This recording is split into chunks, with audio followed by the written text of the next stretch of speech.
Баршаңызға сәлем, сіздермен бірге Гүлфия Чинтемирова. Бүгінгі біздің тақырып америкалық ютубқа арналады. Жалпы америкалық ютуб дегеніміз не, ол жерде қандай контент жасалу керек және табысы қанша. Қысқаша сіздерге түсініктеме беретін боламын. Ал сіздер жай ғана қарамай, осы мен ютуб арнама тіркеліп алыңыздар. Себебі ютубқа қатысты ақпараттармен осы каналымда бөлісетін боламын. Енді америкалық ютуб дегеніміз не? Жалпы ютуб бір. Оның ішінде қазақстанский, русский, американский деп бөлінбейді. Ішкі интерфейсы, настройка бөлімі бірдей, тек ережелерінде өзгеріс болуы мүмкін. Және де әр адам өзінің туған тілінде, өз мемлекетінде отырып, өзіне ыңғайлы тілде ғана жаңағы ютубты қолданады. Бірақ барлық ютуб бір. Енді неғып америкалық ютуб деп айтамыз? Себебі біз жаңағы ақш-қа контент жасаймыз. Яғни ағылшын тілді аудиторияға толығымен ағылшын тілде арнаны жүргізген кезде соны америкалық ютуб деп, яғни түсінікті болу үшін айтып жүрміз. Енді оны не үшін жасаймыз? Мысалы, қазақтың ютубын, орыс тілінде ютуб неге жүргізбейміз деген маған сұрақтар келеді. Себебі америкалық ютубта табыс жоғары.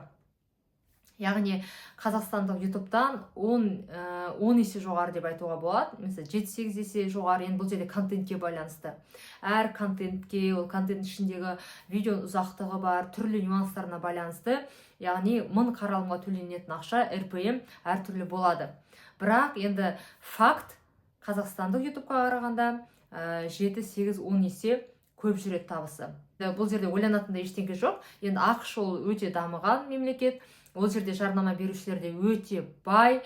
Арна, жаңағы YouTube арна, жалпы Google компаниясы өте жақсы дамыған. 20 жылдан асты белсенді түрде дүние жүзі бойынша ағылшын тілінде қолданушылар, авторлар YouTube'ты қолданады. Ал Қазақстанда ол соңғы 3-4 жылда ғана дамып жатыр. Бізде енді Қазақстан өз тәуелсіздік алғанда да 30 жылдан ғана асты. Жас мемлекет, жарнама берушілер де әлі бізде YouTube'қа көп өте қойған жоқ. Бізде енді дамып жатыр, YouTube, жарнама берушілер де жарнамаларын беріп енді дамып жатыр. Және де енді қазақ тілінде сөйлейтін аудиторияда тым аз. Сондықтан да бізде өте аз сөйленеді.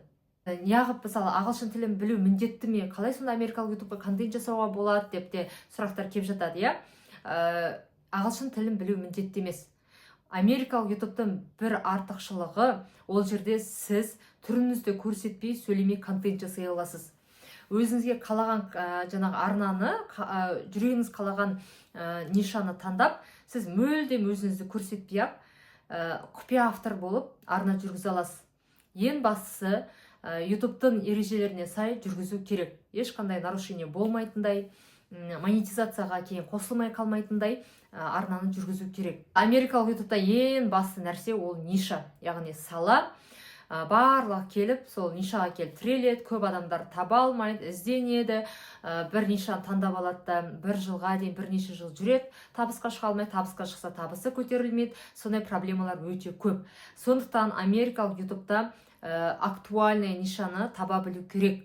Яғни сол актуальный нишаны тапқан кезде ғана сіз бірнеше айда табысқа шығып, және де өзіңіздің қалаған немесе өзіңіздің қазіргі табысыңыздан да жоғары табыс табу мүмкіндігі өте жоғары.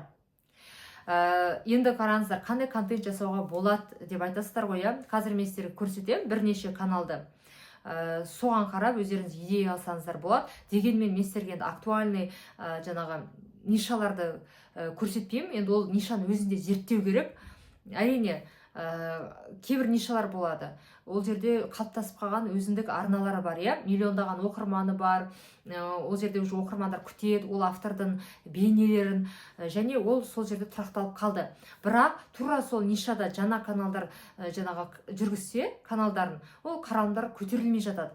Сонда бұл жерде нишаны зерттей білу керек, ол өте маңызды. Яғни сіз нишаны зерттеп өзіңізге сай актуальный нишаны тапқан кезде ғана тез монетизацияға шығып, жақсы табыс табу мүмкіндігі болады. Енді қазір мен сіздерге бір-екі каналды көрсетіп кетейін.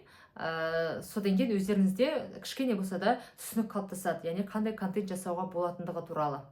Енді сіздерге міне екі YouTube арна дайындап қойдым. Бірінші YouTube арна идея ретінде, яғни бұл америкалық каналдар. Мына жерде қарасаңыздар, бірінші арнада 4 миллионға жуық оқырманы бар екен. Бейнелерінің қаралымдары, ең көп қаралым жинаған бейнелер 165 миллион, 147 миллион, 112 миллион, 71 миллион.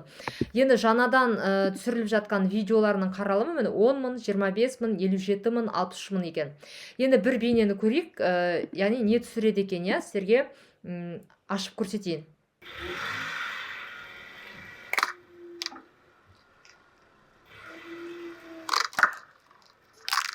Мен осындай контент, мен осы ойыншықтарды қойып қояды.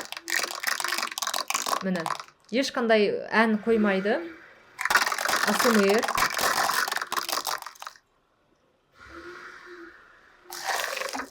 Яғни бұл жерде ешқандай қиындық тудырмайтын контент деп айтуға болады. Тек қана заттарды сатып алу қажет болады. Бұл жерде телефонды бір ракурсқа қойып қояды, штативке қойып, және де осылай машинаның дөңгелегінің астына заттарды қояды, осылай басып өтеді. Болды, барлық видеолардың барлығы осындай видеолардан тұрады. Және қаралымы өте жоғары. Көрдіңіздер ма? Яғни америкалық ютубта жалпы өте көп нишалар бар. Өте көп жаңағы жануарлармен, ойыншықтармен, адамның өзінің эмоциясы арқылы, немесе бақшада, білмеймін, рецепттер айта берсек өте көп, миллиондаған ниша бойынша арналар бар. Тек оның ішінде қайсы актуальный, қайсысын жүргізуге болады, тек сол жерде ғана жатады. Мысалы, сұрақ.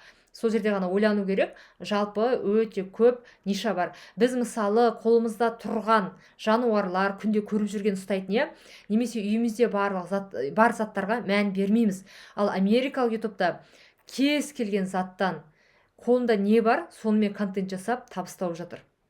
Енді келесі арнаны қарап өтейік. Бұл жерде мысалы кәдімгі мясорубка, ет тартқыш деп айтамыз ғой қазақ тілінде. Бұнда ет тартқыш, енді ескі ет тартқыш қой, бұрын осындай қолданатын едік қой, қазір енді электрический болып кетті.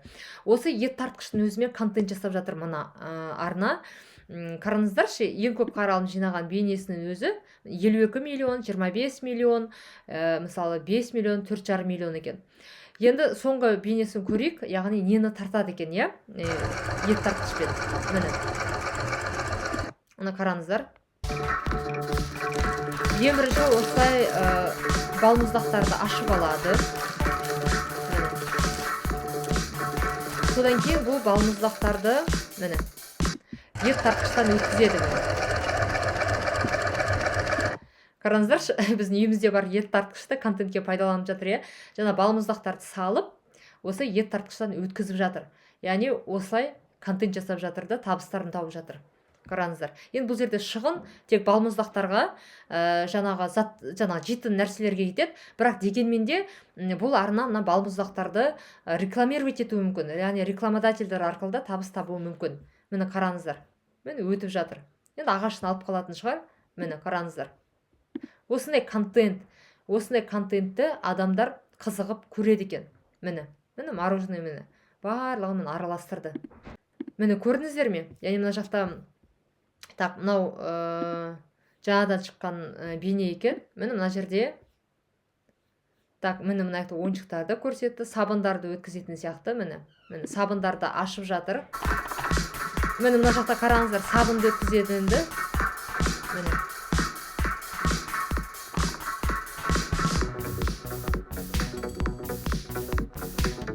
енді көрейік сабынды қалай өткізетінін.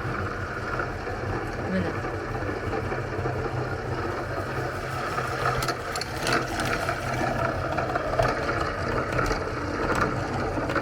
көрдіңіздер ғой, шыны керек, кішкентай ғана жерді ғана жасап қойған. Міне фон шет-шетін жауып, ар жағынан адам көрінбейді, адам айналдырып отыр ет тартқышты. Яғни осы ет тартқышпен сабынды, балмұздақты, тағы да жейтін нәрселердің барлығын өткізіп контент жасап жатыр. Ойлаңыздаршы. Яғни айтып тұрмын ғой, біздің қолымызда бар заттардың барлығымен шетелде контент жасап табыстап жатыр. Біз енден келіп жатырмыз бұған. Және де, мысалы, біз Қазақстанда тура осындай контент жасақ, бізде қаралым тым аз болады біріншіден, екіншіден біздің аудитория бұндай контентті қарамайды. Ал англоязычный аудиторияда ол жерде тек қана ақш қарамайды ғой, ағылшын тілінде сөйлейтін барлық адамдар қарайды осындай контентті, соған сай миллиондаған қаралым жинайды. Мына енді соңғы видеолары аз қаралым жинап қалыпты, иә. Мысалы, бір айдағы қаралымын өзі 18 миллион екен.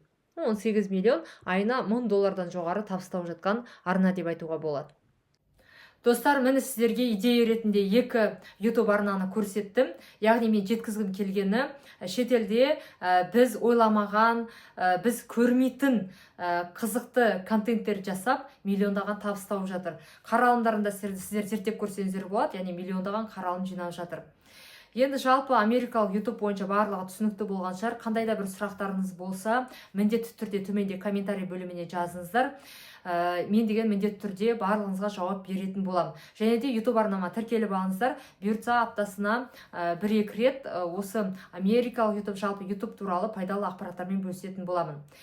Енді қазіргі таңда сіздер америкалық YouTubeға қызығып отырған шығарсыздар, яғни табысы өте жоғары екен, өзімді көрсетпей, контент жасасам жақсы табыс таба алады екен деп. Иә, оның барлығы шынымен де солай, яғни сіз бір арнаны жүргізу арқылы табыс таба аласыз. Енді осыған орай мен өзімнің америкалық жобамды дайындап жатырмын. Яғни ол жерде 20 актуальная ниша болады. Барлығын зерттеп, салыстырып, табыстарын қарап, яғни аз уақытта табысқа шығатын арналардың барлығын сұрыптап, дайындап, яғни жоба дайындап жатырмын. Енді сол америкалық жоба бойынша толық ақпарат алғыларыңыз келсе, міндетті түрде описание бөлімінде менеджерінің номері тұр, сол кісіге жазсаңыздар болады. Баршаңызға рахмет, баршаңызға сәттілік. Кездескенше.